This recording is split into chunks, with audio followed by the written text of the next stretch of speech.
এইটা গতকালকে মনে হয় হারায় গেছিল, তো আজকে আবার ব্যাক আসছে। এক জোড়া কবুতর বিক্রি করছিলাম, তো ওই কবুতর জোড়া আসলে আমার খুব পছন্দের কবুতর ছিল, তো আমি ওই ভাইয়ের থেকে আসলে রিকোয়েস্ট করে একটা বাচ্চা আসলে কিনে নিলাম। আর চোখের সামনে যদি এভাবে কবুতরের বাচ্চা মারা যায়, যে কারোর কিন্তু খারাপ লাগবে ভাই। আসসালামু আলাইকুম দর্শকবৃন্দ, কি অবস্থা সবার, কেমন আছেন আপনারা? আপনাদের সবাইকে আমার নতুন একটা ভিডিওতে স্বাগতম।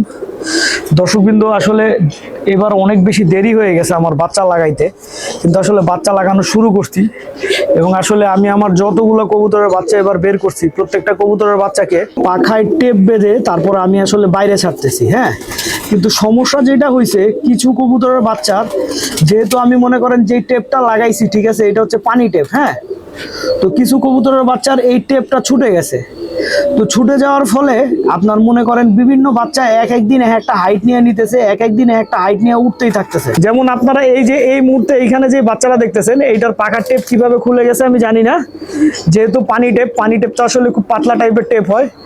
তো এইটা গতকালকে মনে হয় হারায় গেছিল, তো আজকে আবার ব্যাক আসছে। তো ব্যাক আসছে ঠিকই, কিন্তু নিচে কিভাবে নামবে বুঝতেছে না।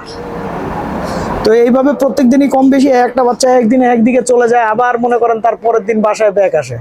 তারপরে এই যে এই মুহূর্তে এইখানে যে বাচ্চারা দেখতেছেন, এইটাও ভাই হারায় গেছিল, ঠিক আছে। এইটা এই যে আজকে ব্যাক আসছে। ধরো প্রত্যেক দিনই ভাই একটা দুইটা বাচ্চা হারায় দিয়ে আপনার মনে করেন ব্যাক আসে। এইটার অবস্থা কিন্তু খুবই খারাপ। তো যেই বাচ্চাগুলো এইভাবে আসলে দুর্বল হয়ে গেছে, এই বাচ্চাগুলোর এক্সট্রা একটু যত্ন নিতে হবে ভাই, নাইলে এইসব বাচ্চা আসলে টিকায় রাখা অনেক কঠিন হয়ে যাবে। হ্যাঁ, আর আপনাদেরকে মজার একটা জিনিস দেখাই, এইখানে এই মুহূর্তে আপনারা যেই কবুতরের বাচ্চাটা দেখতেছেন, ঠিক আছে, এইটা কিন্তু আমার কবুতরেরই বাচ্চা। হ্যাঁ, তো আমি এক ভাইয়ের কাছে এক জোড়া কবুতর বিক্রি করছিলাম, তো ওই কবুতর জোড়া আসলে আমার খুব পছন্দের কবুতর ছিল, তো আমি ওই ভাইয়ের থেকে আসলে রিকোয়েস্ট করে একটা বাচ্চা আসলে কিনে নিলাম। আমি ওই কবুতরের বাচ্চা আসলে করতে পারি নাই, নেওয়া হয়েছিল ঠিক আছে, কিন্তু বাচ্চা করা হয় নাই। তো আসলে এই কারণে নিলাম। বাচ্চাটা আপনার কাছে কেমন লাগে অবশ্যই বলবেন। আমার কাছে কিন্তু বাচ্চাটা মাশাআল্লাহ খুব পছন্দ হয়েছে, ও হুবহু ওর বাবার মতো হয়েছে। আর পাখার ডাইসটা দেখেন মাশাআল্লাহ খুব সুন্দর। তা আমি আশাবাদী এই কবুতরের বাচ্চাটা ইনশাআল্লাহ আমার বাসায় ভালো কিছু করবে।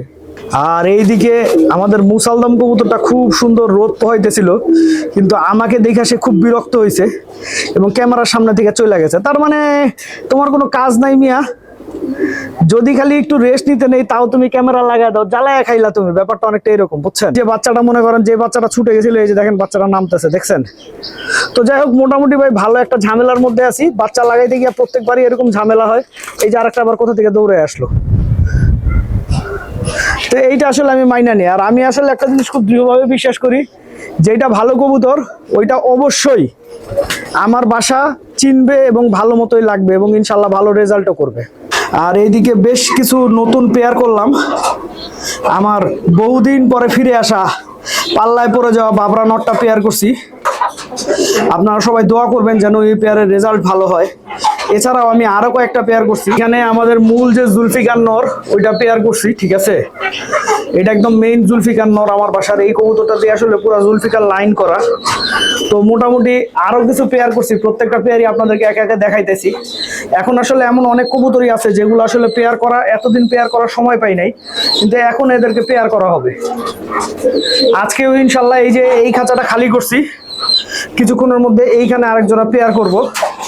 তারপরে এই জোড়ার যে আপনার মাদিটা ছিল ওইটারও সরাই ফেলছি, শুধু বাচ্চাগুলো আছে আর নটটা রেখে দিছি। তার মানে যেগুলা বের করার ওগুলা বের করে ফেলতেছি, আর যেগুলা পেয়ার করার ওগুলা পেয়ার করে ফেলতেছি। হ্যাঁ, এইদিকে ভাই আমি আমার এই মাদিটার উপরে খুবই বিরক্ত। এরা বাচ্চা খাওয়াইতে চায় না ভাই। প্রথম বাচ্চাটা খুব ভালো খাওয়াইছে, এখন যে বাচ্চা ফুটছে এটারা কোনোভাবেই খাওয়াইতেছে না ভাই। আমি আসলে খুবই ফেড আপ। এবং যেসব কবুতরের এই ধরনের অভ্যাস আছে, এইসব কবুতর আসলে আমি বাসায় রাখি না, কিন্তু এই কবুতরটা আমার গেমে আসা একটা কবুতর, তাই আসলে ওর এইসব যন্ত্রণা আমার সহ্য করতে হইতেছে। এই যে দেখেন নিচে ছোট বাচ্চা, নিজের ফুটফুটে ছোট বাচ্চাটাকে সে খাবার খাওয়ায় না, বলেন এটা কি কোনো কথা? আর চোখের সামনে যদি এইভাবে কবুতরের বাচ্চা মারা যায়, যে কারোর কিন্তু খারাপ লাগবে ভাই। ভিডিও করতে করতে একদম ঘাইমা অস্থির হয়ে গেছি। ভিডিওটা আমি এখানেই শেষ করছি। আপনারা সবাই ভালো থাকবেন, 5 ওয়াক্ত নামাজ পড়বেন। আসসালামু আলাইকুম।